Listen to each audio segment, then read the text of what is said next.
葵涌廣場近期發生嘅同黨滋擾事件已經有最新嘅進展，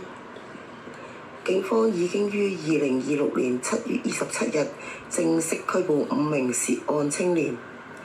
呢件事發生喺葵涌廣場3樓嘅 Top 世界區域。過去一段時間，有一群青少年，部分仲身穿校服，長期喺嗰度聚集，大聲喧嘩，阻礙通道，甚至言語恐嚇商戶同埋滋擾顧客，令商戶苦不堪言。警方於7月27日拘捕5名年齡介乎18至21歲嘅本地男子，佢哋涉嫌刑事恐嚇，現正保釋候查。消息指被捕者為應屆中學文憑試 DSE 考生，佢哋涉嫌喺經過商場一間食店時叫囂打佢咁樣，喺度叫打佢。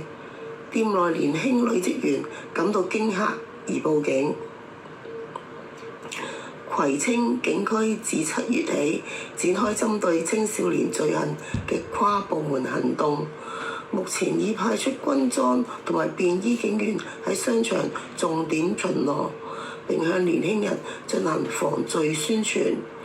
現時該區嘅同黨聚集情況已經明顯絕跡，商戶秩序已經恢復正常。喺2026年7月29日，長青公路兩車相撞翻側。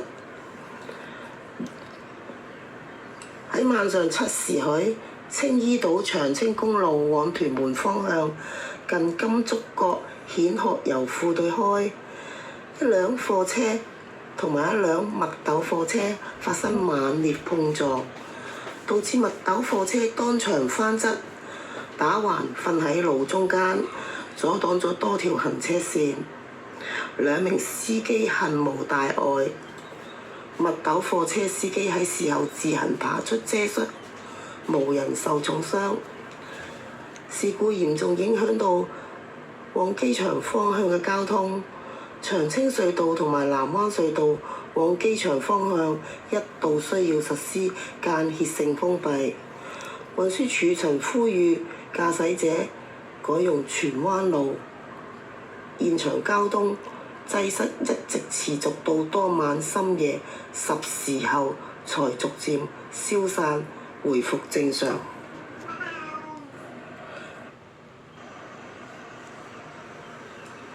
飲可樂可以溶解胃結石，呢個睇嚟似係天方夜譚嘅說法。日前已經獲得海內外多個醫學專家嘅證實同埋臨床案例支持。近年包括台灣大林慈濟醫院、中國廣西甚至美國都有真實嘅口述報導同埋文獻記載，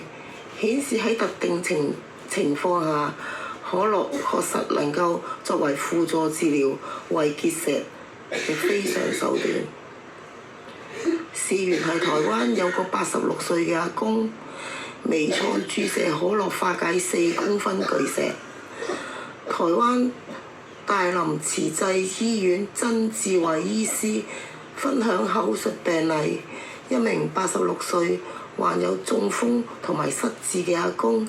連續3個月腹脹、食慾不振，經胃鏡檢查發現胃裏邊竟然卡住咗一顆4乘5公分嘅糞石，甚至已經磨出胃潰瘍出血。追問下咧，先知道阿公非常中意食破報紙同埋腍柿子叫做。考量阿公年事已高，開刀風險非常之危險。醫療團隊出奇招利用內視鏡將一罐250cc 嘅可樂直接注入糞石內部。幾天後覆查，巨大嘅石頭已經完全融化消失，阿公亦都順利恢復胃口。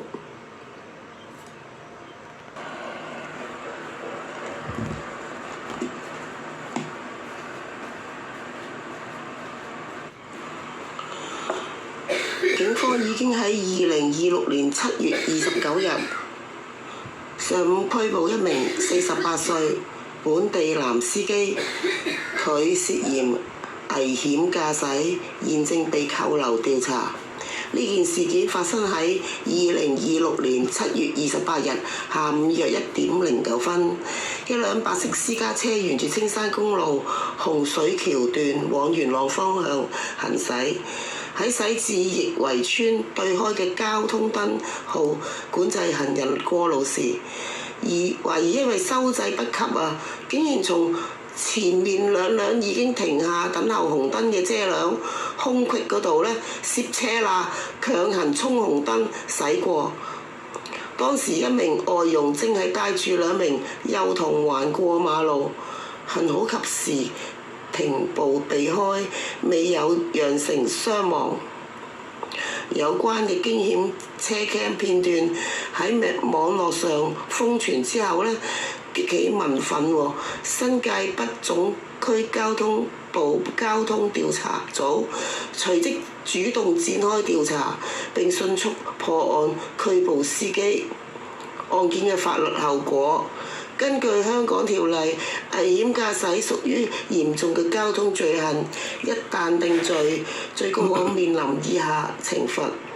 最高罰款港幣25,000蚊，或者最高監禁3年，同埋強制取消駕駛執照，即係停牌，同埋